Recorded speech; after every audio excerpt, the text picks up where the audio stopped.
Waalaikumsalam. Yang saya hormati Ibu Kepala Sekolah SMP Negeri 1 Bantaeng, yang saya hormati pula Bapak Ibu Guru SMP Negeri 1 Bantaeng. Puji syukur kepada Allah Subhanahu wa Ta'ala karena kita masih diberi kesehatan dan kesempatan untuk bisa berkumpul di tempat ini dalam rangka mengikuti diseminasi budaya positif oleh calon guru penggerak tingkatan 10 oleh Ibu SPD MPD. Salawat dan salam terbaik kita kirimkan kepada Nabi Muhammad SAW, Nabi yang diutus untuk umat manusia sebagai suatu hasanah. Sebelum kita memulai diseminasi, mungkin ada sedikit arahan yang akan disampaikan oleh Ibu Kepala Sekolah. Dalam hal ini kami persilakan dengan hormat.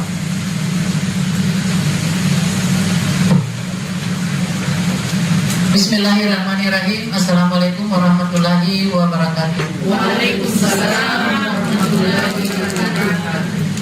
Yang kami hormati Bapak Ibu Guru yang sempat hadir pada hari ini, yang kami hormati Bapak Ibu Bapak Wakasek bagian kesiswaan, dan yang kami hormati teman kita Cigit calon guru penggerak Ibu Rusmi SPD MPD. Syukur alhamdulillah kita panjatkan kehadiran Allah Subhanahu wa Ta'ala karena atas izin jalla sehingga pada hari ini kita diberikan limpahan rahmat sehingga kita masih bisa duduk di ruangan ini untuk mengikuti kegiatan teman kita Ibu Rusmi, yaitu untuk mengikuti diseminasi budaya positif.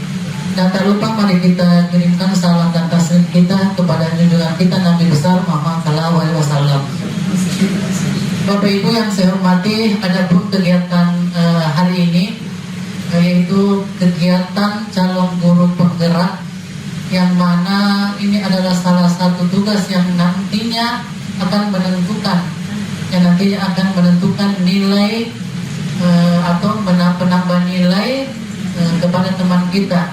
Makanya saya berharap kepada Bapak Ibu, mari kita sama-sama mendukung dan membantu kegiatan kita hari ini supaya bisa berjalan dengan lancar. Saya kira hanya itu Bapak Ibu yang perlu saya sampaikan. Terima kasih atas perhatiannya. Wabillahi taufiq wal hidayah. Assalamualaikum warahmatullahi wabarakatuh. Waalaikumsalam warahmatullahi wabarakatuh. Baik, demikianlah sambutan yang diberikan oleh Ibu Kepala Sekolah. Selanjutnya tanpa berlama-lama karena materi ini sangat luar biasa, kita langsung saja ke pemateri kita, kepada Ibu Rusmi SPD MPD. Kami persilakan dengan hormat untuk memaparkan diseminasi.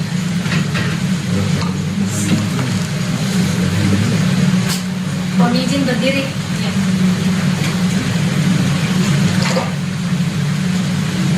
Assalamualaikum warahmatullahi wabarakatuh. Waalaikumsalam warahmatullahi wabarakatuh. Bagaimana Bapak Ibu, semangat? Sebelum masuk di materi, kita speaking dulu. Kalau saya bilang tepuk pagi, berarti Bapak Ibu tepuknya 1 kali. Kalau saya bilang siang, Bapak Ibu tepuknya 2 kali. Dan kalau saya bilang malam, tepuknya tidak sampai. Ini melatih konsentrasi kita. Bagaimana Bapak Ibu? Ya. Kalau saya bilang pagi, tepuknya 1 kali. Kalau saya bilang siang, kalau saya bilang malam, terima kasih. Kita coba. Ini adalah untuk melatih konsentrasi kita atau melatih fokus nih. Oke. Pagi, siang, malam. Pagi, siang, malam. Masih ada yang belum fokus. Kita ulang 1 kali lagi supaya kita lebih fokus. Pagi, siang, siang, siang, pagi, malam. Masih ada lagi.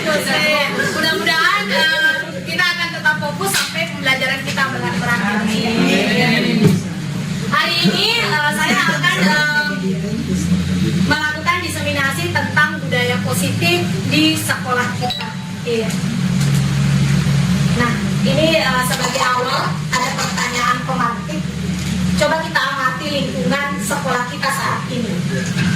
Bagaimana suasananya, bagaimana murid-murid saling berinteraksi, bagaimana guru saling bertegur sapa, bagaimana guru menyapa murid, bagaimana guru menyelesaikan suatu permasalahan atau konflik antar murid. Iya. Mungkin ada dari Bapak Ibu dulu memberikan tanggapan kita mengamati bagaimana lingkungan sekolah kita dulu sebagai pertanyaan pemantik di pagi hari ini. Oke. Baik, silakan Ibu Erni. Ya. Mohon izin Ibu Rusmi SPD MPD, calon guru penggerak angkatan 10. Sehubungan dengan lingkungan SMP Negeri 1 Bantaeng, suasana yang ada di SMP Negeri 1 Bantaeng itu suasananya alhamdulillah selama ini terbangun dengan baik. Suasananya nyaman di pagi hari, di mana di setiap pagi hari Bapak Ibu guru sudah berada di depan gerbang menyambut peserta didik dengan senyum, salam, sapa, santun. Dan alhamdulillah dari kenyamanan itulah sehingga terjalin interaksi antara peserta didik dengan pendidik, antara pendidik dengan pendidik. Jadi di sini di SMP Negeri 1 Bantaeng tidak ada yang namanya suasana yang tidak nyaman atau toksik. Jadi alhamdulillah ya suasana itu tercipta dengan baik ya. Dan alhamdulillah selain yang namanya pembiasaan salam sapa antara pendidik dengan peserta didik, pendidik dengan pendidik, ya, warga sekolah, semua stakeholder yang ada di SMP Negeri 1 Bantaeng itu terjalin interaksi yang baik. Termasuk juga yang namanya tukang sapu jalanan. Alhamdulillah, ya alhamdulillah. Desenal yang setiap pagi itu menjadi penyapu jalan di area depan lingkungan SMP Negeri 1 Bantaeng. Seringkali kami para pendidik menyapa Desenal. Ya, bahkan tukang geroncong juga pagi-pagi itu kadang menawarkan ini. Alhamdulillah pendidik SMP Negeri 1 Bantaeng itu Masya Allah luar biasa sekali. Bukan hanya antara yang ada di lingkungan sekolah, tetapi dengan lingkungan, dengan anggota masyarakat juga. Alhamdulillah tercipta suasana yang nyaman, bukan toksik, bukan suasana yang tidak nyaman. Dan alhamdulillah lingkungan sekolah yang bersih juga itu membantu suasana yang nyaman bagi peserta didik di dalam mengikuti aktivitas pembelajaran atau pendidikan. Jadi proses pendidikan itu berjalan dengan baik karena suasana yang nyaman, baik suasana yang nyaman antara warga sekolah maupun suasana yang nyaman yang berada tercipta lingkungan yang bersih, nyaman, indah, rapi. Sehingga pendidikan di SMP Negeri 1 Bantaeng dengan suasana yang nyaman akan terwujud yang namanya apa yang menjadi visi SMP Negeri 1 Bantaeng, unggul dalam prestasi, berlandaskan iman dan takwa serta berwawasan lingkungan. Terima kasih. Assalamualaikum warahmatullahi wabarakatuh. Terima kasih tanggapan untuk bagaimana suasana di lingkungan sekolah kita. Suasana atau budaya yang berkembang di sekolah kita adalah cerminan dari apa yang kita yakini, apa yang kita anut selama ini. Ada program pembiasaan-pembiasaan yang dilakukan di sekolah itu adalah menunjukkan bahwa sekolah kita sudah melaksanakan yang namanya budaya positif. Ada salam sapa, ada program salat duha berjamaah, kemudian ada program salat duhur berjamaah, dan masih banyak program-program sekolah lain yang akan mendukung tentang budaya positif di sekolah. Kita guru, kita sebagai pendidik menciptakan lingkungan yang nyaman untuk sekolah kita, sehingga kita melakukan aktivitas kita juga akan merasa enaknya di anak-anak, di siswa nyaman, di kita guru juga merasa nyaman. Untuk itulah menciptakan lingkungan positif agar terbentuk suatu yang namanya budaya positif. Budaya positif itu adalah proses perjalanan pendidikan yang harus kita jalani. Karena itu merupakan tanggung jawab kita sebagai seorang pendidik, sebagai seorang pemimpin pembelajaran. Kita pendidik diumpamakan sebagai petani atau tukang kebun. Bibit yang disemai itu adalah peserta didik kita, murid-murid kita. Dan sekolah ini adalah tempat untuk menyemaikan bibit itu. Bagaimana kita seorang pendidik, sebagai tukang kebun, sebagai petani, kita berusaha supaya padi yang kita semai tumbuhnya bagus. Kita berikan, kita memfasilitasi. Apakah kita kasih pupuk? Kan seperti itu Bapak Ibu ya. Kita berikan pupuk, kita berikan nutrisi supaya apa yang kita harapkan tumbuh dan berkembang dengan baik. Itulah perumpamaannya bahwa kita pendidik adalah sebagai petani atau tukang kebun. Kemudian satu lingkungan yang aman dan nyaman akan memberikan murid kesempatan dan kebebasan untuk berproses, belajar, membuat kesalahan, kemudian belajar lagi sehingga mereka mampu menerima dan menyerap suatu pembelajaran. Perlu diingat, selama seseorang merasakan tekanan-tekanan dari lingkungannya, maka proses pembelajaran akan sulit terjadi. Iya. Kemudian, dan salah satu tanggung jawab kita sebagai pendidik adalah menghilangkan atau mencabut gangguan-gangguan yang menghalangi proses pengembangan potensi peserta didik. Intinya kita harus menciptakan lingkungan belajar yang kondusif, yang positif, sehingga kita semua merasa nyaman. Nah, ada konsep inti dari budaya positif yang ingin saya sampaikan hari ini. Jadi ada beberapa poin. Yang pertama itu adalah tentang disiplin positif dan nilai-nilai kebajikan yang universal. Kemudian ada yang namanya teori motivasi, hukuman, penghargaan, dan restitusi. Nanti kita lihat apakah yang kita lakukan selama ini, apakah bentuknya bentuk sebagai hukuman, terus penghargaan yang kita berikan selama ini, apakah yang kita lakukan ini sudah tepat atau bagaimana. Kemudian ada yang namanya restitusi. Terus lanjut, kebutuhan dasar manusia. Kita tahu bahwa ada 5 kebutuhan dasarnya manusia. Segala tingkah laku kita itu berdasar dengan kebutuhan. Apa yang kita lakukan, kita kan berusaha seperti ini. Ketika kita melakukan sesuatu, kebutuhan apa yang akan kita penuhi? Iya, nanti kita lihat apa semua yang kebutuhan-kebutuhan dasar yang mana yang kita penuhi selama ini. Terus ada yang namanya keyakinan kelas. Ini keyakinan kelas adalah bukan peraturan. Iya, bukan peraturan. Kalau peraturan itu dibuat oleh satu arah. Jadi, kalau keyakinan kelas dibuat kita bersama-sama dengan peserta didik. Sebentar juga akan kita lakukan. Kita akan melakukan yang namanya keyakinan kelas. Sebentar ada waktunya. Kemudian ada 5 posisi kontrol seorang guru.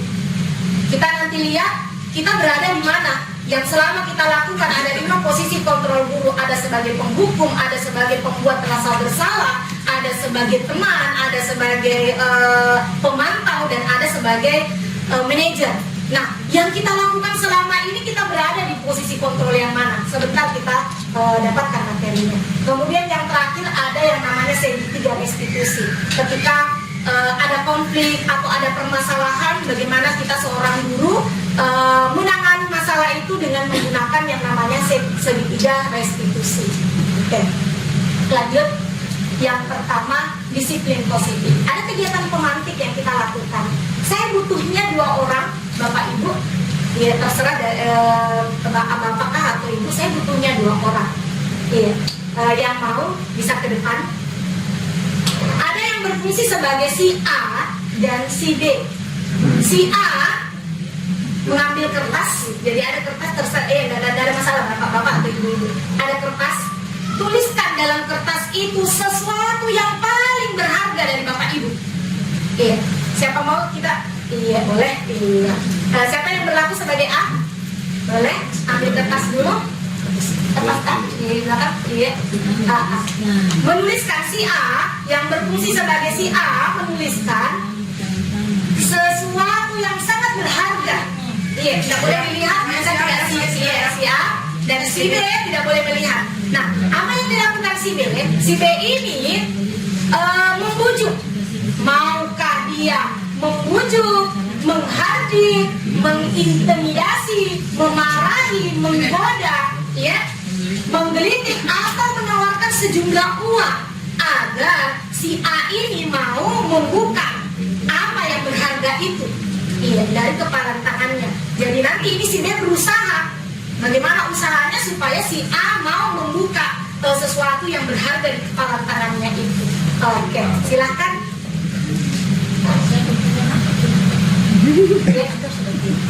Tidak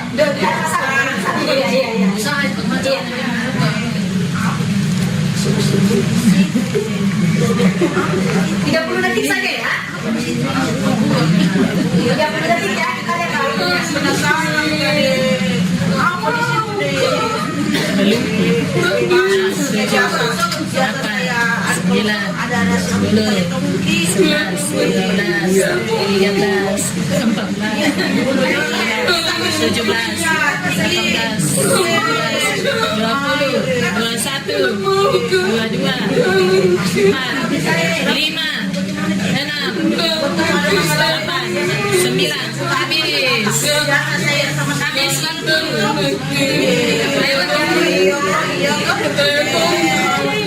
begitu ada rasa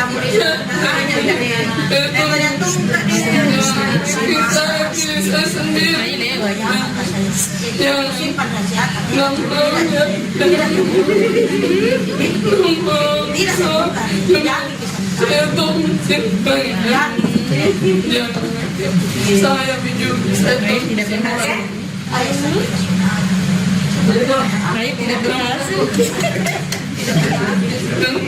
kasih tahu gula-gula kasih hati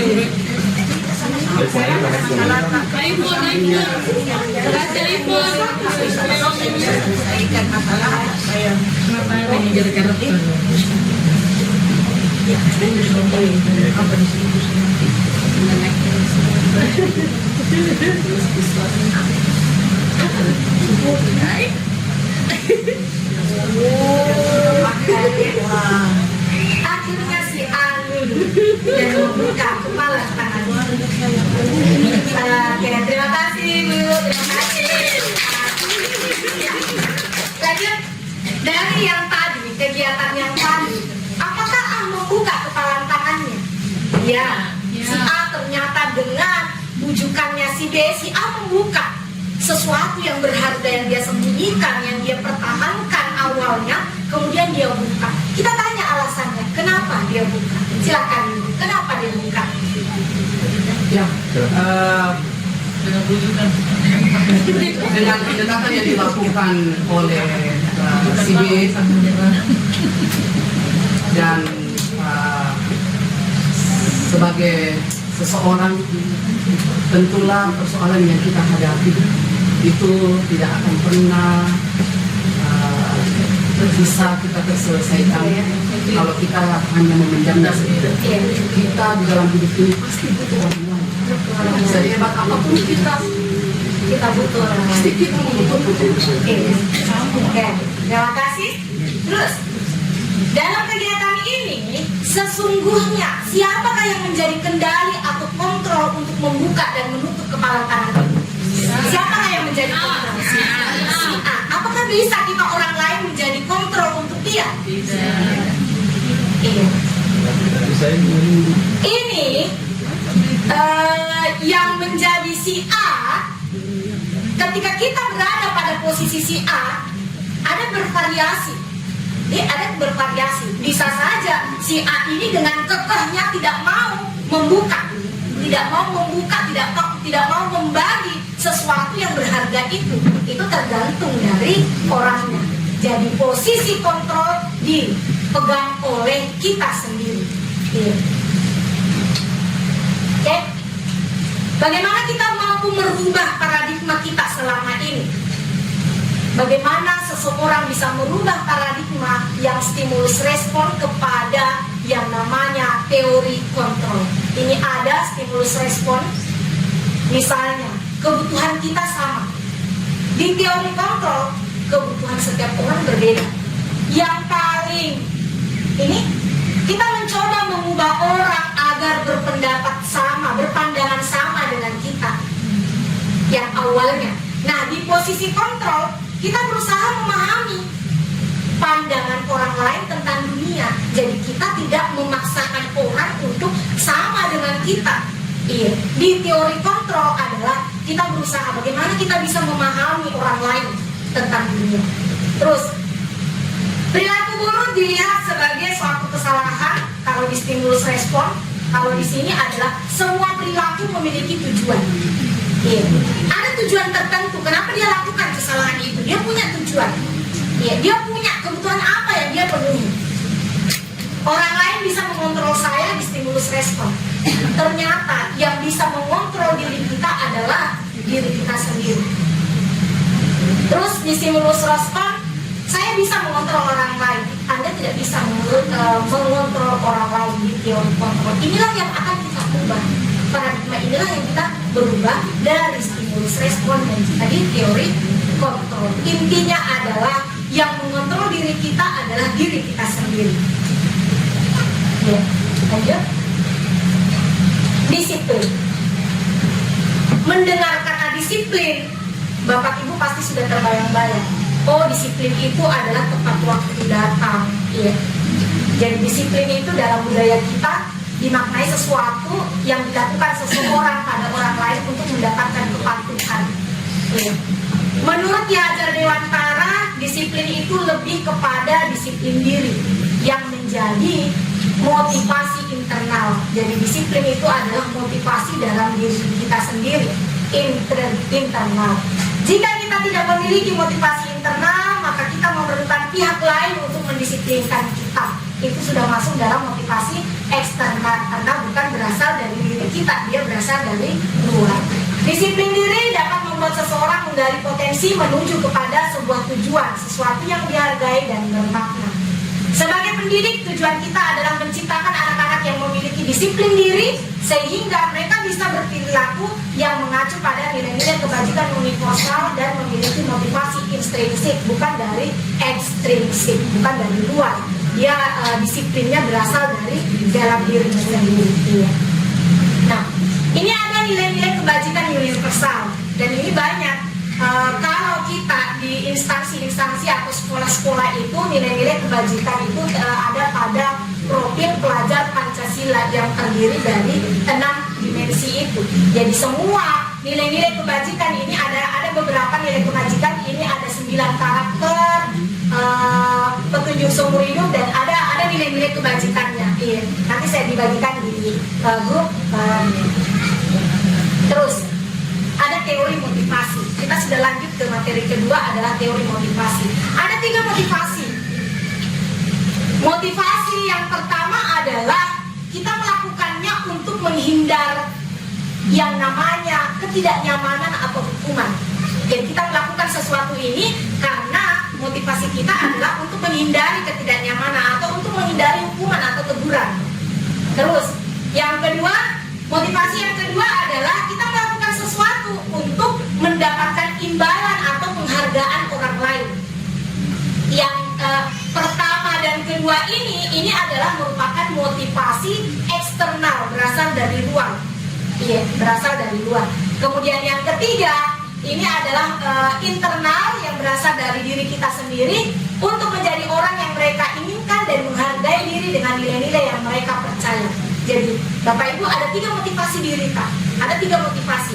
Apakah kita melakukan suatu tindakan itu yang pertama hanya untuk menghindari hukuman, menghindari teguran atau ketidaknyamanan? Yang kedua, kita melakukan tindakan itu atau perbuatan itu sekedar untuk mendapatkan penghargaan dari orang, pengakuan dari orang. Dan yang ketiga adalah kita melakukan kegiatan itu karena ada dari dalam diri kita sendiri untuk menghargai diri kita dengan nilai-nilai yang kita percaya. Nah, lanjut. Iya, ada kasus. Inilah yang akan Bapak Ibu kerjakan per kelompok. Ini pertanyaannya berurutan. Sebagai seorang guru, saat Anda hari mengajar di kelas tepat waktu, kira-kira motivasi apakah yang mendasari tindakan Bapak Ibu? Apakah Bapak Ibu datang tepat waktu karena tidak ingin ditegur oleh kepala sekolah?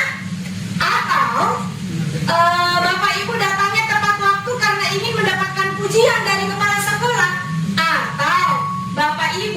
waktu di kelas ingin menjadi orang yang menghargai waktu, menghargai diri Anda sendiri sebagai teladan bagi murid-murid. Manakah motivasi yang kuat mendasari tindakan Bapak Ibu? Atau bisa saja tindakan kita itu adalah kombinasi dari dua motivasi atau ketiga-tiganya. Tadi saya sudah perlihatkan ada motivasi, ada 3 motivasi. Nah, sekarang ada kertas dan spidol yang saya telah sediakan dalam kelompoknya masing-masing. Tadi kita seperti awalnya sudah membagi kelompok 1, kelompok 2, dan yang di belakang adalah kelompok 3. Kira-kira motivasi apa yang ada dalam Bapak Ibu untuk melakukan tindakan tepat waktu datang di kelas? Apakah motivasi Bapak Ibu ketika tepat waktu datang di kelas adalah untuk menghindari teguran? Apakah Bapak Ibu untuk mendapatkan penghargaan? Atau Bapak Ibu mempercayai nilai-nilai untuk menghargai diri sendiri? Silakan Bapak Ibu, ada yang saya sediakan tadi kertas, silakan Bapak Ibu. Silakan Bapak Ibu. Silakan Bapak Ibu. Kita waktunya singkat Bapak Ibu ya. Iya. Karena ini pertanyaannya pertanyaan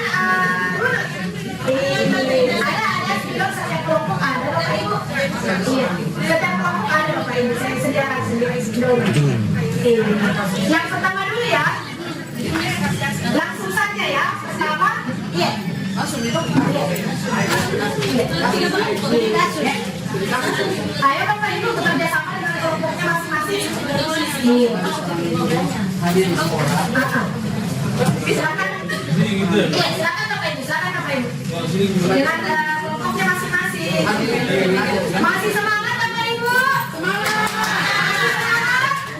Semangat. Tepuk tangan Bu. Pagi, siang, malam. Oke, fokus. Silakan menjawab pertanyaannya Bapak Ibu.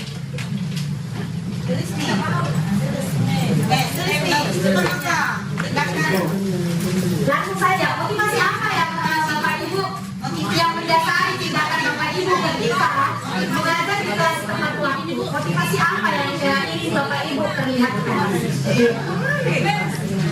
Ada 3 tadi motivasi yang ketat. Iya, ini adalah teori motivasinya Bapak Ibu.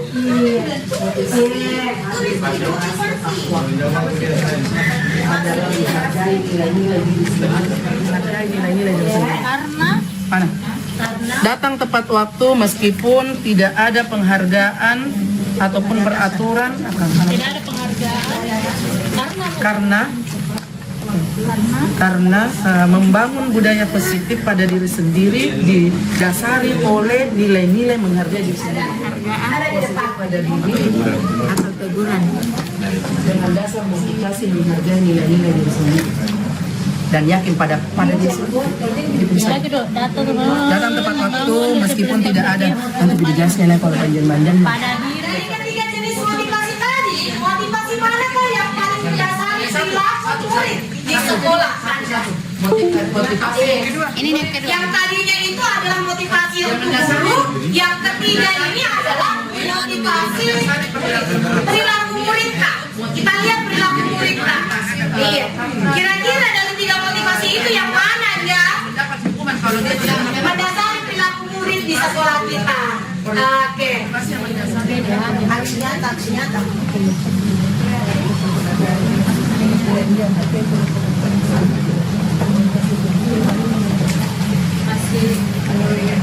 Oke Bapak Ibu, kita cukup satu saja yang presentasi Bapak Ibu. Iya, cukup satu saja yang presentasikan. Oke, selesai ya Bapak Ibu. Oke. Kelompok 1 selesai. Kelompok 2 semangat. Masih tetap semangat Bapak Ibu. Terima kasih kami ucapkan mewakili kelompok 1 setelah mendengarkan adanya beberapa kasus sehubungan dengan diseminasi disiplin positif di SMP Negeri 1 Bantaeng. Di mana kasus yang pertama adalah apa yang mendasari atau motivasi apa yang ada pada diri seorang pengajar datang tepat waktu untuk masuk mengajar di kelas. Tentunya motivasi kami ya sebagai seorang pengajar adalah motivasi menghargai diri sendiri. Menghargai diri sendiri karena kami yakin dan percaya bahwa memang itu sudah menjadi tugas tanggung jawab kita untuk masuk ke dalam kelas tepat waktu. Ya, tuh. Kemudian kasus yang kedua adalah kita sudah terbiasa datang tepat waktu, sudah terbangun sikap tersebut seperti itu. Tetapi ada di antara pendidik yang lainnya yang tidak membiasakan datang tepat waktu. Dia tidak ditegur sama kepala sekolah atau pimpinan. Tidak apa-apa Ji, biar Tom itu, Tom urusannya dia. Yang pasti kita sudah yakin pada diri kita sendiri, dihargai diri kita sendiri untuk tetap tidak datang tepat waktu. Biar kita tidak bilangi ibu kepala sekolah, ini ku kasih kita gantungan kunci karena kita datang ke tepat waktu. Kita ku kasih ping sebagai guru berprestasi. Biar tidak ada begitu. Lakukanlah karena menghargai diri kita sendiri dan yakin apa yang dilakukan memang sudah menjadi tanggung jawab yang akan dihisap nanti hari akhir. Kemudian kasus yang ketiga adalah motivasi apa yang mendasari murid. Ya, rata-rata perilaku murid sekarang ya, nah kerja itu tugas kah? Karena aku nanti ditegur, anu tahu belum dituntas. Tidak bisa untuk tanda tangani kartu kontrol lu. Jadi rata-rata itu kalau motivasinya anak-anak kayak karena takut ditegur, takut dihukum, datang ke mana bisa dihukum. Oke. Kemudian kasus yang keempat. Kasus yang keempat tadi adalah strategi apa yang selama ini diterapkan untuk menanamkan disiplin positif pada murid-murid. Ya kita buat di keyakinan kelas, jangan kita sendiri buat sebagai seorang pendidik, tapi melibatkan peserta didik untuk membuat sendiri apa yang menjadi kesepakatannya dia, apa yang menjadi kebutuhannya dia. Kalau terlambat Bu, disuruh kamu sampah misalkan. Kalau bawa ke HP, mengaktifkan HP Bu, ya pada saat proses pembelajaran Bu, diambil nih HP Bu.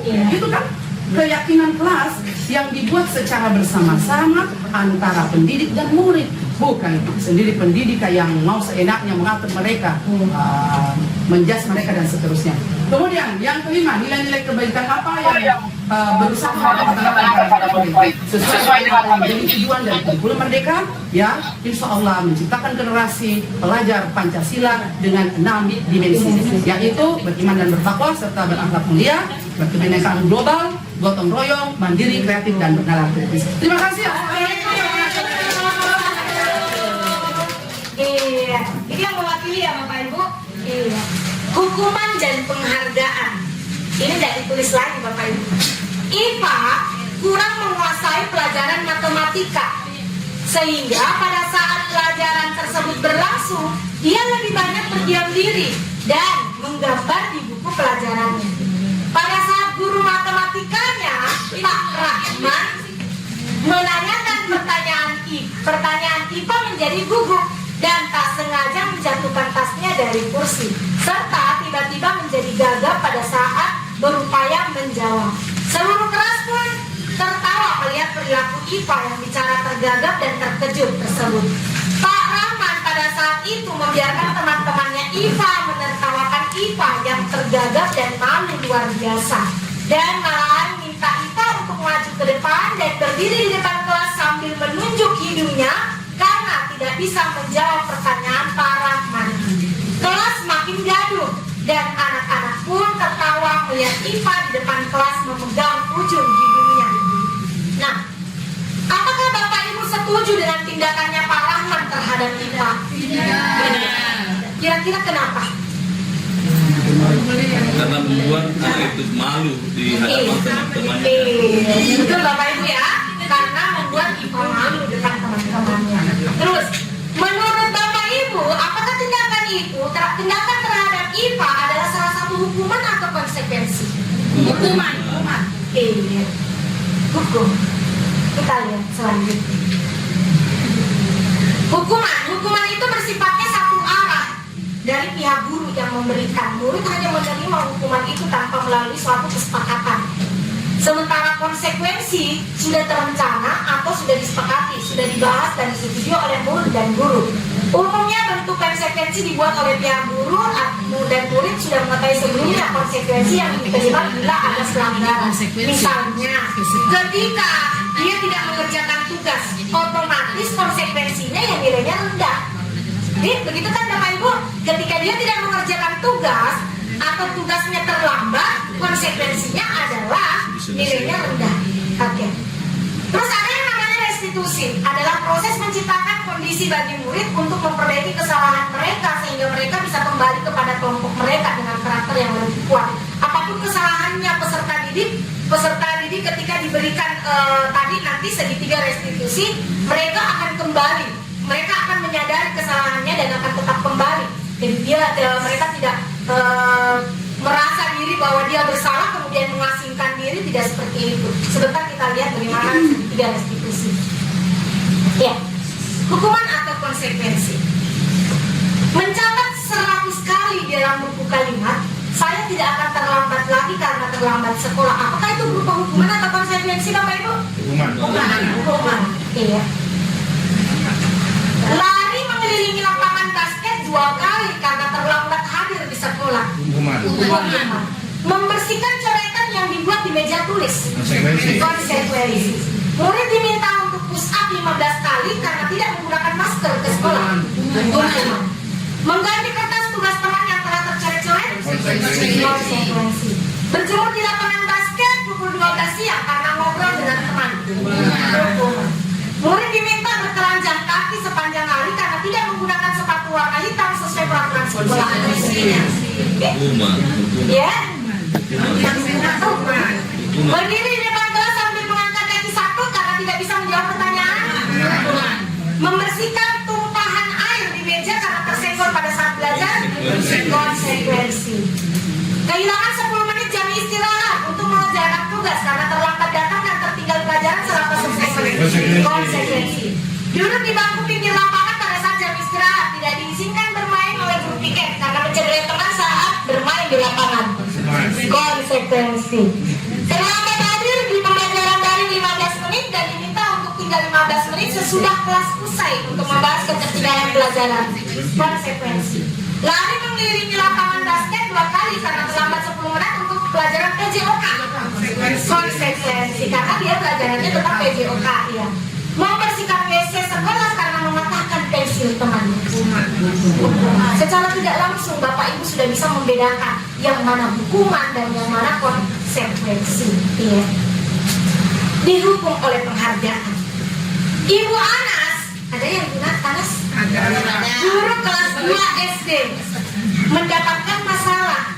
Murid-muridnya tidak bisa tertib berdiri antri di depan pintu kelas dan selalu berebutan masuk ke dalam kelas setelah jam istirahat usai. Ini tentunya sangat mengganggu proses pembelajaran di mana kelas tidak mulai tepat waktu karena Ibu Anas sibuk menenangkan murid-muridnya untuk waktu yang cukup lama. Akhirnya Ibu Anas berpikir cepat dan mengandalkan stiker bintang. Setiap murid-muridnya akan masuk kelas usai jam istirahat. Ibu Anas akan mengiming-imingi murid dengan stiker bintang. Siapa yang dapat berdiri lurus dan berbaris rapi antri depan pintu dapat bintang dari Ibu Anas. Sebagian besar murid-muridnya menyambut tantangan tersebut dan langsung berdiri rapi di depan pintu agar mendapatkan stiker bintang. Hal ini terus dilakukan Ibu Anas selama beberapa minggu karena cukup berhasil membuat murid-murid berdiri rapi antri di depan pintu. Sampai pada suatu saat Ibu Anas sakit dan terpaksa digantikan Pak Heru. Pak Heru tidak mengetahui tentang stiker bintang. Dan benar saja, pada saat mau masuk ke kelas usai jam istirahat, murid-murid kelas 2 kembali berebutan masuk kelas. Apa yang terjadi dan mengapa? Berdasarkan teori motivasi yang telah tadi dipelajari pada pembelajaran sebelumnya, kira-kira motivasi murid-murid kelas 2 untuk bersedia berdiri antri masuk kelas itu motivasi yang mana? Iya, karena ingin mendapatkan penghargaan. Oke. Terus, adakah cara lain agar murid-murid kelas 2 itu bersedia antri depan kelas tanpa diberi penghargaan stiker? Karena contohnya tadi, ketika Ibu Anas sakit, kembali seperti semula, mereka tidak dapat antri lagi, mereka tidak antri lagi. Adakah kira-kira cara lain? Ada membuat keyakinan kelas. Iya, boleh. Iya. Dan kita pahamkan ke murid kita tentang antri. Iya. Lanjut. Dihukum oleh penghargaan. Ada beberapa pengaruh jangka pendek dan jangka panjang. Penghargaan yang diberikan ke siswa itu tidak berlangsung secara jangka panjang, dia hanya jangka pendek. Iya, jadi memberikan penghargaan dalam waktu jangka pendek dan jangka panjang. Terkadang penghargaan tidak efektif. Penghargaan dapat merusak hubungan. Kenapa dikatakan penghargaan dapat merusak hubungan? Misalnya, kita memberikan penghargaan kepada siswa kita yang ranking 1 misalnya, dikasih penghargaan. Nah, akan merusak hubungan dengan siswa yang tidak mendapatkan penghargaan, merasa dirinya gagal. Iya, akhirnya hubungan antar siswa, hubungan antar murid bisa rusak. Penghargaan mengurangi ketepatan, penghargaan menurunkan kualitas karena semua ingin mendapatkan penghargaan sehingga tidak memperhatikan lagi kualitasnya. Iya. Penghargaan bisa mematikan kreativitas. Ingin mendapatkan penghargaan, dia ciplak sana sini punyanya orang, sehingga tidak muncul lagi lah kreativitasnya. Penghargaan menghukum dan ada motivasi dalam diri. Ini yang motivasi dalam diri yang kita butuhkan. Oke, keyakinan kelas. Ini adalah foto-foto dokumentasi ketika saya melakukan keyakinan kelas di kelas perwalian di awal semester. Jadi ada beberapa langkah-langkah yang untuk membuat keyakinan kelas. Yang pertama itu adalah mempersilahkan warga sekolah atau murid di sekolah kita untuk bercurah pendapat tentang peraturan. Kemudian mencatat semua masukan-masukan. Bapak Ibu mencatat masukan-masukannya semua. Terus yang kedua, menyusun susunan kelas sesuai prosedur, mengganti kalimat-kalimat dalam bentuk negatif menjadi kalimat yang positif. Ini yang penting. Di keyakinan kelas tidak dibolehkan untuk kalimat-kalimat yang negatif. Misalnya, jangan berlari di kelas atau koridor. Diubah menjadi kalimat positifnya, berjalanlah di kelas atau koridor. Iya, kita hindari kalimat-kalimat negatif. Oke. Meninjau kembali daftar curah pendapat yang sudah dicatat. Kemudian kita lihat semua setelah itu ditinjau ulang keyakinan itu secara bersama-sama. Setelah itu, setelah keyakinan kelas dibuat, maka semua warga kelas dipersilakan meninjau ulang dan menyetujui dengan melakukan tanda tangan keyakinan kelas. Iya.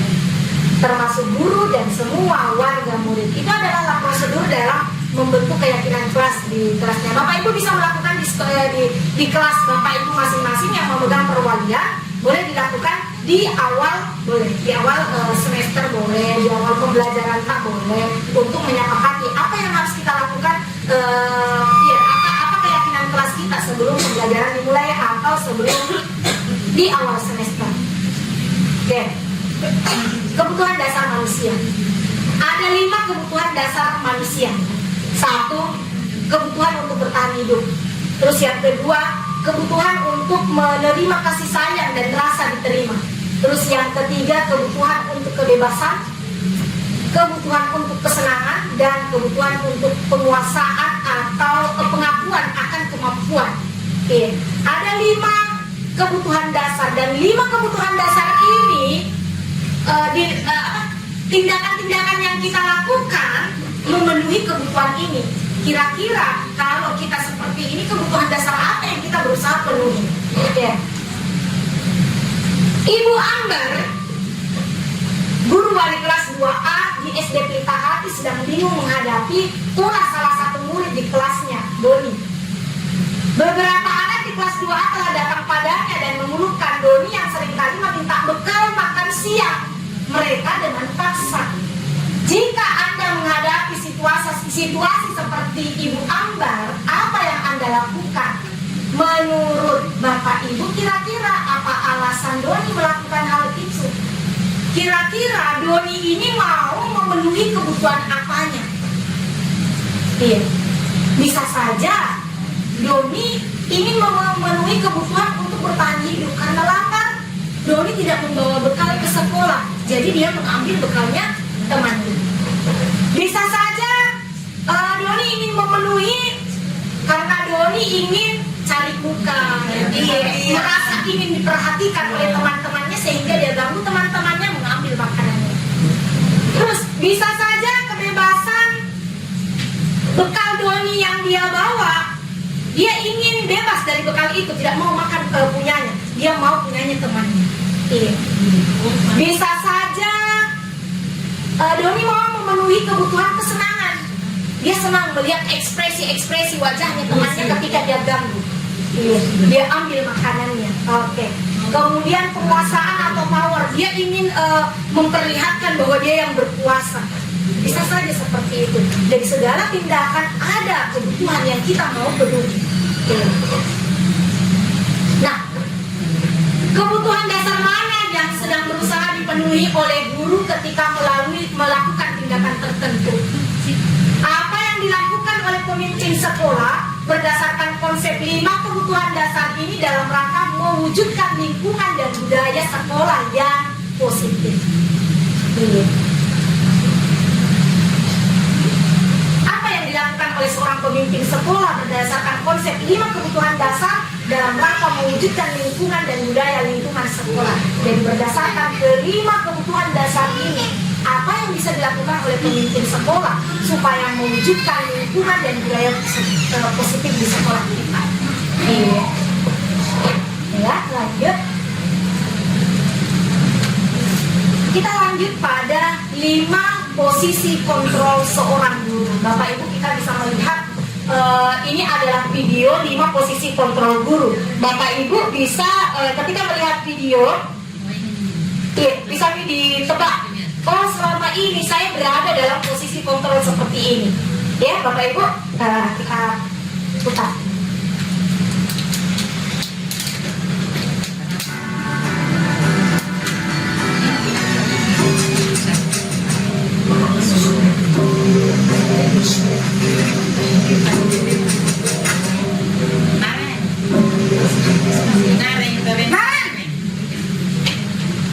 Sini kamu.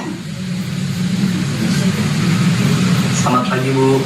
Selalu terlambat. Kamu deh, pasti terlambat. Maaf, Bu. Saya Apa? Apa coba? Alasan kamu apa lagi? Kapan sih kamu tidak terlambat? Malas sekali ya kamu jadi anak. saya Dasar pemalas. Gak kapok-kapok sih kamu. Sudah berapa kali terlambat? Sana, kamu keliling lapangan basket 2 kali. kenapa saya harus ke lapangan basket, Bu? Kenapa? Kamu melawan ibu? Berani-beraninya jawab. Sudah terlambat, masih berani jawab pula. Sekarang, keliling lapangan basket 5 kali sekalian. Biar kapok. Cepat, pergi sana ke lapangan basket.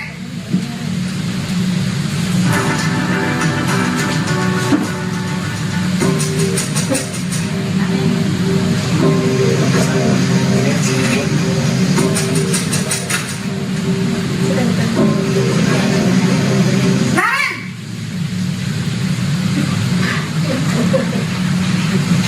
Selamat pagi, Bu. Naren, kamu kenapa terlambat lagi, nak? Ya Tuhan, Naren, kamu senang ya bikin ibu susah ya? Kalau kamu terlambat lagi, nanti ibu yang ditegur bapak kepala sekolah, nak. Disangka ibu tidak bisa membina kamu. Duh, gimana ini? Maaf, Bu. Duh, Gusti Naren, kamu suka ya kalau ibu ditegur bapak kepala sekolah? Terus, sekarang ibu harus tulis apa ini di buku absen? Ini kamu sudah sering terlambat loh. Ibu harus apa coba? Maaf, Bu. Maaf sekali. Ya sudah, lain kali jangan bikin ibu susah lagi ya, nak ya. Ibu tidak akan kuat lagi kalau kamu begini terus. Bisa jantungan kalau ibu ditegur bapak kepala sekolah. Sana cepat ke kelas. Maaf ya, Bu. Maaf sekali.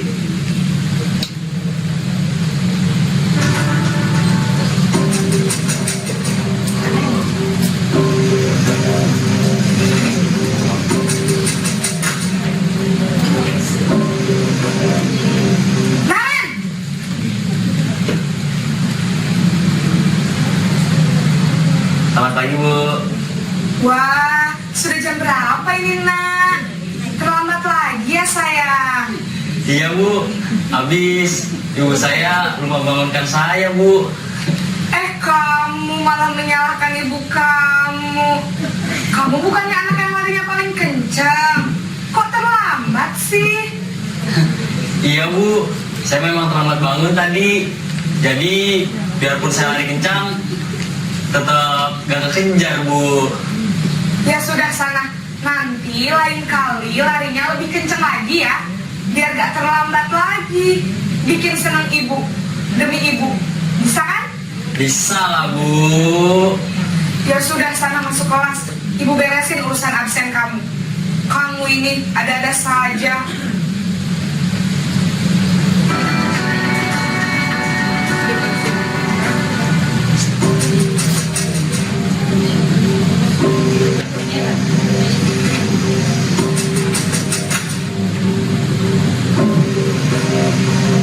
Naren!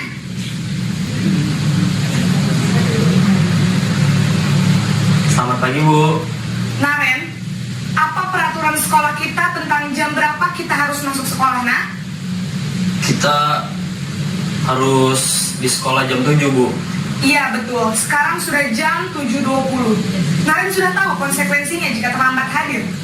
Paham Bu, saya harus tinggal kelas pas jam istirahat selama 20 menit.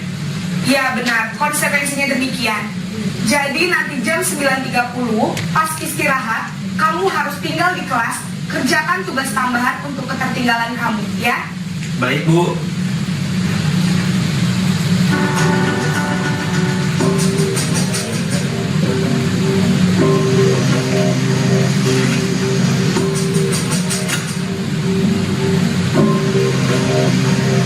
Naren!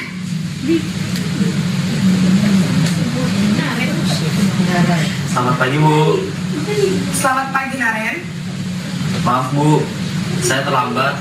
Iya, sekolah masuknya jam 7, sekarang sudah jam 7.20. Jadi sekarang bagaimana ini Naren? Maaf Bu, saya lupa setel alarm saya semalam. Baiklah, menurut kamu, keyakinan sekolah yang mana yang perlu kamu tingkatkan?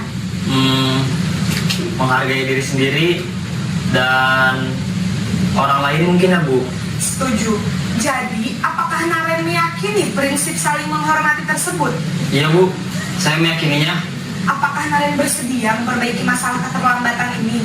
Bersedia Bu. Bagaimana kamu akan perbaiki masalah keterlambatan ini? Saya akan coba untuk tidak lupa menyetel alarm saya Bu. Baik, kalau Naren lupa menyetel alarm di rumah, ada orang yang kira-kira bisa bantu mengingatkan tidak? Ada Bu, kakak saya, Kak Emma. Ada lagi selain Kak Emma? Selain Kak Emma, ada ibu saya. Baik, jadi yang mengingatkan Naren adalah Kak Emma dan ibu kamu ya? Kira-kira akan mulai setel alarm kapan nih Naren? Setelah pulang sekolah, akan segera saya lakukan. Baik, jadi Naren akan setel alarm untuk bangun besok pagi dan akan diingatkan oleh kakak dan ibunda Naren ya. Ada lagi yang mungkin perlu dilakukan Naren agar tidak terlambat bangun lagi? Tidak ada Bu. Baik Naren, terima kasih untuk kerjasama kamu. Sekarang kamu perlu kembali ke kelas untuk belajar. Baik Bu, terima kasih. Oke, Bapak Ibu. Ada 5 posisi kontrol. Tadi 1, guru sebagai pemberi hukuman, penghukum. Terus yang kedua adalah pembuat rasa bersalah. Yang ketiga adalah sebagai teman. Yang keempat sebagai pemantau. Iya. Yang kelima adalah sebagai manajer. Iya. Saya bertanya dulu sama Bapak Ibu guru hebat di SMP 1. Kira-kira Bapak Ibu sudah berada dalam posisi yang mana selama ini? Kadang-kadang Iya. Kadang-kadang penghukum, kadang-kadang Mantap. mantau, iya. kadang sebagai teman. Karena sebagai teman. Suka juga manajer. Penjalannya guru. Situasi kondisi dan toleransi. Situasi kondisi dan toleransi. Kondisi guru. Situasi kondisi dan toleransi anaknya juga Nah, situasi kondisi nanti. iya. Kalau kita melihat video tadi, posisi yang mana yang seharusnya Yang mana halo-halo. sebagai seorang guru? Posisi sebagai Oke. Jadi Bapak Ibu sudah tahu bahwa posisi kontrol ada 5 dan posisi yang seharusnya kita lakukan adalah posisi sebagai Manajer. Kita lanjut Bapak Ibu.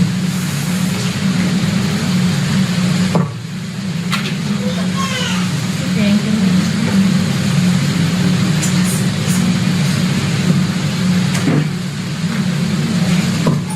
Yang terakhir adalah tentang restitusi atau segitiga restitusi. Restitusi itu adalah proses menciptakan kondisi bagi murid untuk memperbaiki kesalahan mereka, sehingga mereka bisa kembali pada kelompok mereka dan karakter yang lebih kuat. Restitusi juga adalah proses kolaboratif yang mengajarkan murid untuk mencari solusi suatu masalah, membantu murid berpikir tentang orang seperti apa yang mereka inginkan, dan bagaimana mereka harus memperlakukan orang lain.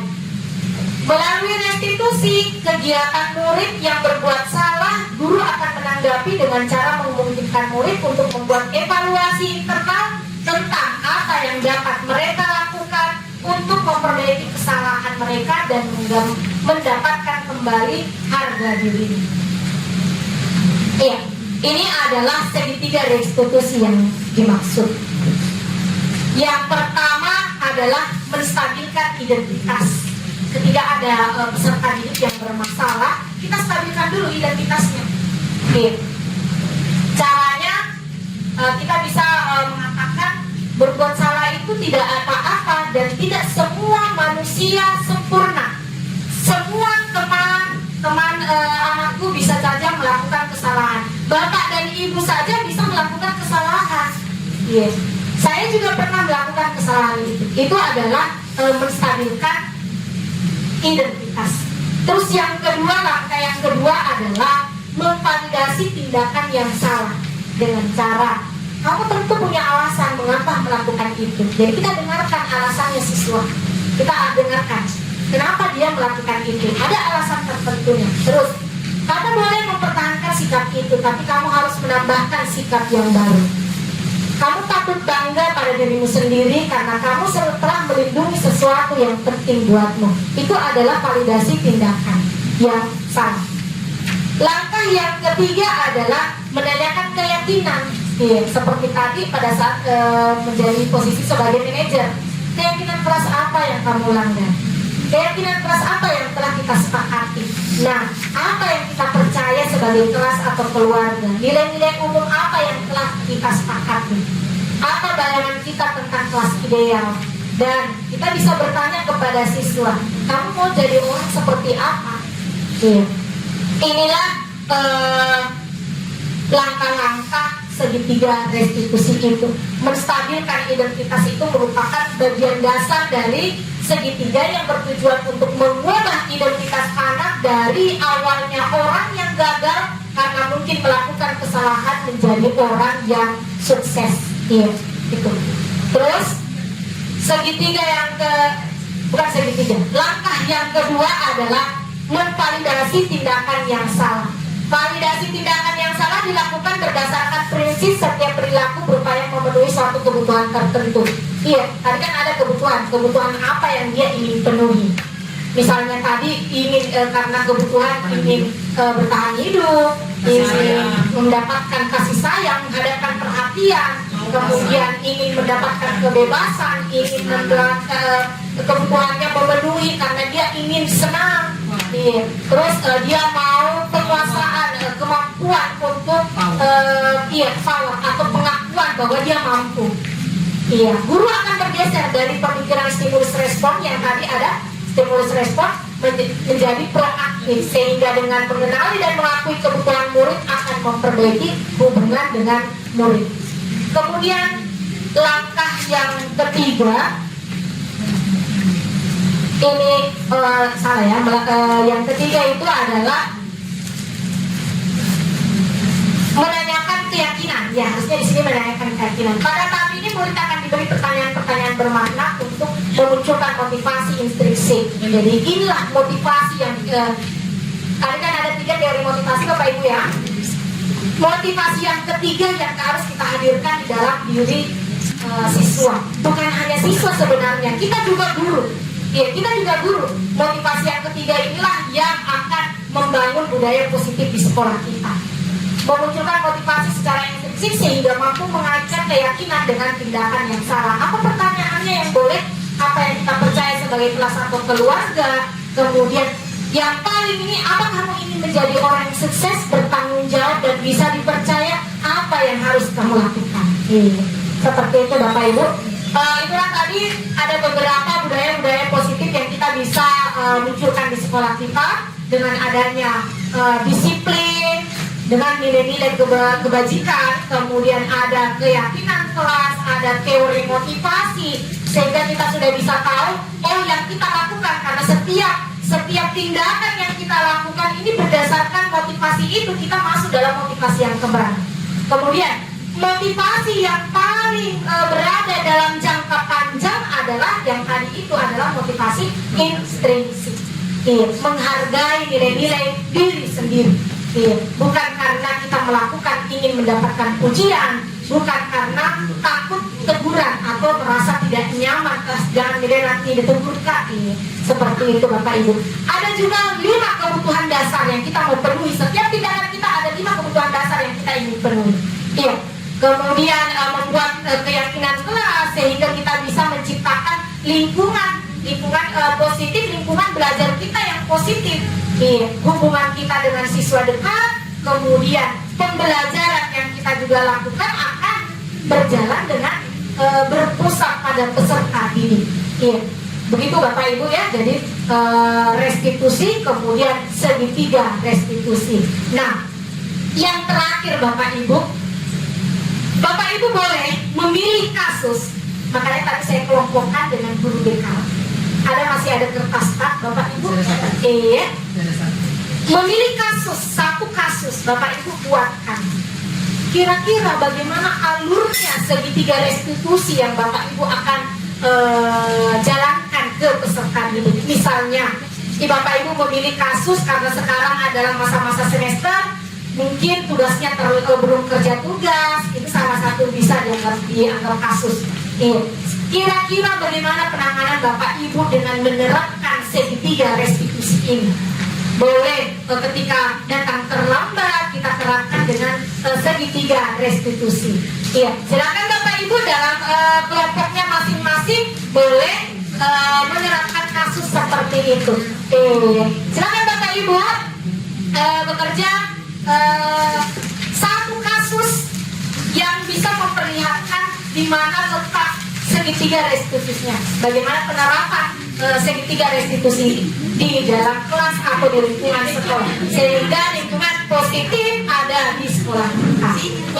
Adapun penerapan dari segitiga restitusinya adalah satu, menstabilkan identitas. Teori kontrol, kita semua akan melakukan hal terbaik yang bisa kita lakukan. Adapun kalimat yang digunakan yaitu ibu tidak akan menyalahkan kamu tetapi ingin membantumu menyelesaikan permasalahan yang kamu alami selama ini. Menurutmu, bagaimana cara agar kamu rajin ke sekolah dan menyelesaikan semua tugas mata pelajaran yang tertunda? Yang kedua, validasi tindakan yang salah. Teori kontrol, semua perilaku memiliki alasan. Kalimat yang digunakan adalah, mengapa kamu sering tidak masuk sekolah tanpa penyampaian kerjaan sekolah? Bolehkah sebagai siswa melakukan hal itu?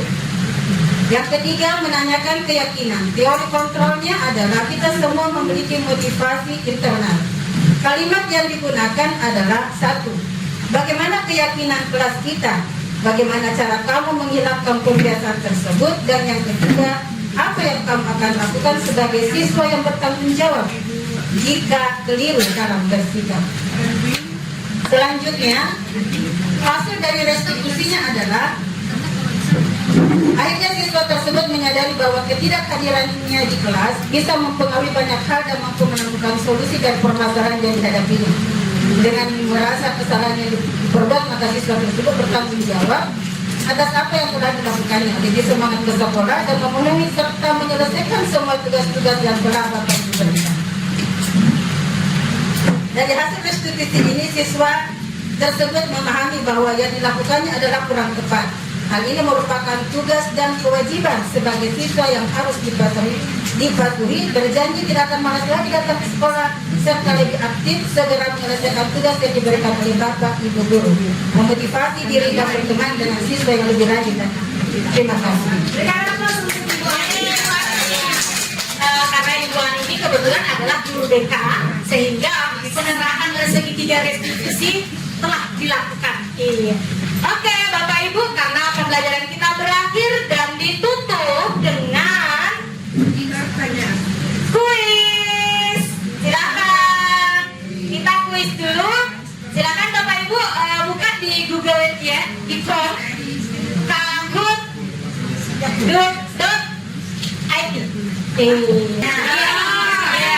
Pertanyaannya ada dua, ada pilihan ganda dan ada benar salah. Menjelaskan dapatnya. Sudah Bapak Ibu, sudah ada berapa orang? Rosmi, tidak ada yang berniaman. Oke. Oke. Sudah Bapak Ibu? Kita mulai? Siap? Oke.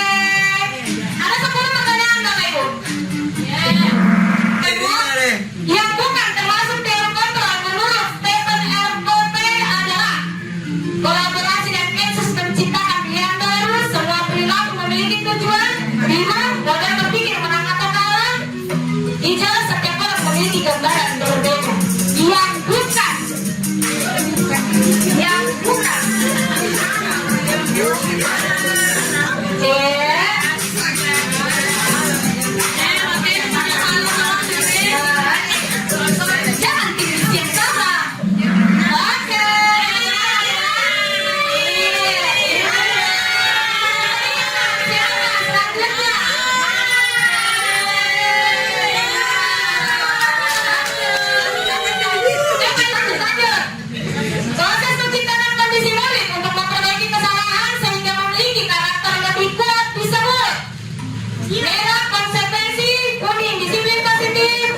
Bismillahirrahmanirrahim. Assalamualaikum warahmatullahi wabarakatuh.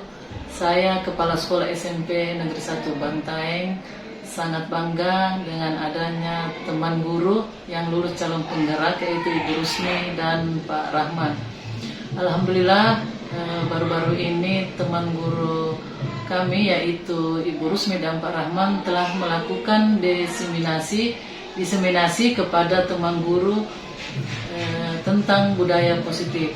Alhamdulillah dengan adanya budaya positif kami berharap untuk ke depannya budaya positif ini bisa diterapkan di sekolah kami supaya di sekolah kami nantinya bisa tercipta lingkungan yang kondusif sehingga anak-anak bisa nyaman belajar, karena dengan adanya lingkungan yang bersih anak-anak bisa belajar dengan tenang, tidak ada gangguan dari luar.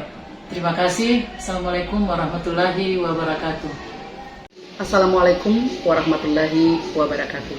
Perkenalkan, saya Ibu Erni Irawati yang merupakan rekan sejawat dari Ibu Rusmi SPD NPD CGP Angkatan 10 yang telah memaparkan bagaimana mengenai budaya positif di lingkungan sekolah. Alhamdulillah, pemaparan Ibu Rusmi sangat memotivasi kami di SMP Negeri 1 Bantaeng di dalam menciptakan suasana atau lingkungan positif, mulai dari yang namanya memposisikan diri sebagai seorang guru ya dengan 5 posisi kontrol sehingga tercipta interaksi antara peserta didik dan pendidik yang diawali dari pembiasaan yang positif seperti yang biasa dilakukan di gerbang sekolah, yaitu 5S atau senyum, salam, sapa. Di sini posisi kontrol yang kita ketahui bahwa posisi kontrol dari seorang guru itu ada yang sebagai penghukum, sebagai pemberi rasa bersalah, sebagai yang namanya pemantau, sebagai yang namanya manajer. Jadi melalui pemaparan yang disampaikan oleh Ibu Rusmi memotivasi para guru SMP Negeri 1 Bantaeng untuk tepat di dalam memposisikan diri di dalam melakukan tugas tanggung jawab, sehingga apa yang menjadi filosofi dari Bapak Pendidikan Ki Hajar Dewantara insya Allah kita dapat wujudkan.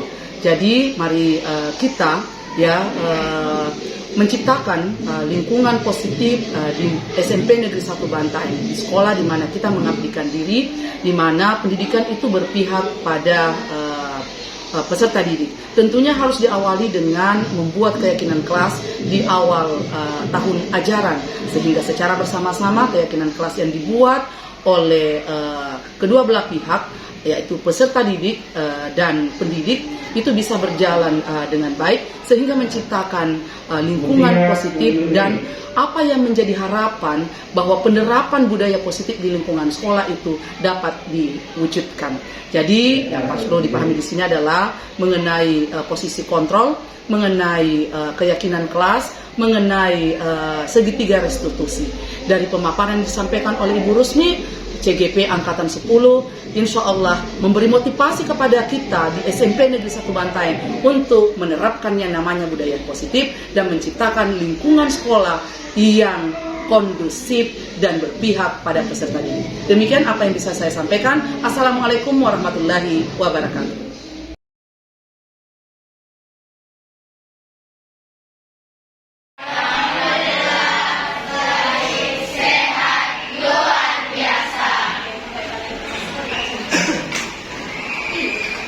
Ini kan awal semester, Ibu belum lihat semua, kita mau perkenalan. Sudah ambil buku di perpustakaan? Sudah. Belum ambil nih, sebentar. Hari ini adalah awal semester. Di awal semester adalah salah satu penentu untuk kita lakukan pembelajaran 1 semester ke depan, insya Allah. Nah, hari ini kita rencananya mau membuat yang namanya keyakinan kelas. Tahu keyakinan kelas? Apa itu keyakinan kelas? Tahu? Siapa yang tahu? Keyakinan kelas atau kesepakatan kelas, atau kata begini saja, kesepakatan. Siapa yang tahu apa itu kesepakatan?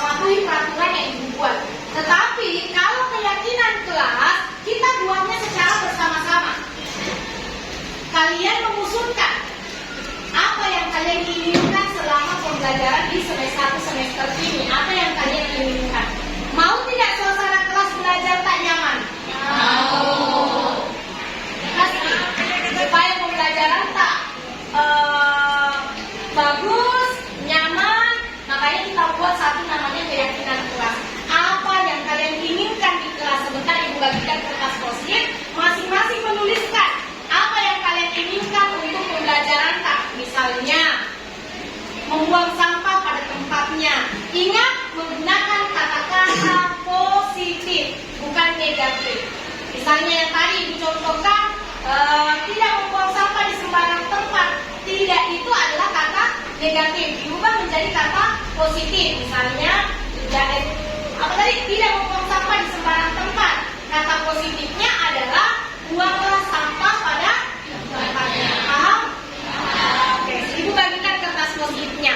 Masing-masing menuliskan apa yang kalian inginkan di kelas tak, supaya lingkungan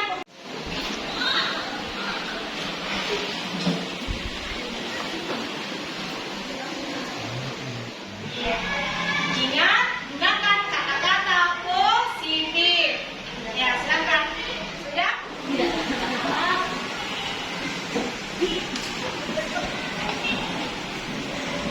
Oke, selesai semua?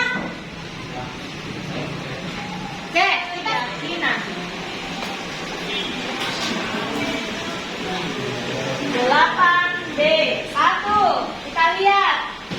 Lihat ya, apakah dia sudah ada perkataan? Masuk tidak? Masuk. Sopan dalam perbuatan dan perkataan. Saling menghormati dan menghargai sesama teman. Masuk ya? Iya. Saling menghormati dan menghargai. Oke, 7. Oke, inilah yang kita sepakati hari ini. Sepakat semua dengan yang ke-9 ini? Sepakat. Nanti bukti dari kalian sepakat atau tidak, kalian harus tanda tangan tentang. Oke, sebentar sekali.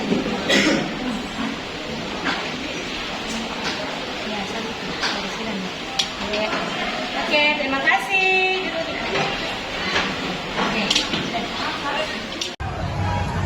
Assalamualaikum warahmatullahi wabarakatuh. Perkenalkan, saya Faris Jadi Cipta dari kelas 8B, merupakan perwalian dari Ibu Rusmi. Keyakinan kelas merupakan kesepakatan bersama tanpa pemaksaan dari Bapak maupun Ibu guru. Tentunya kami akan mengaplikasikan keyakinan kelas dengan tujuan agar membuat lingkungan yang lebih positif dan proses pembelajaran kami yang lebih nyaman.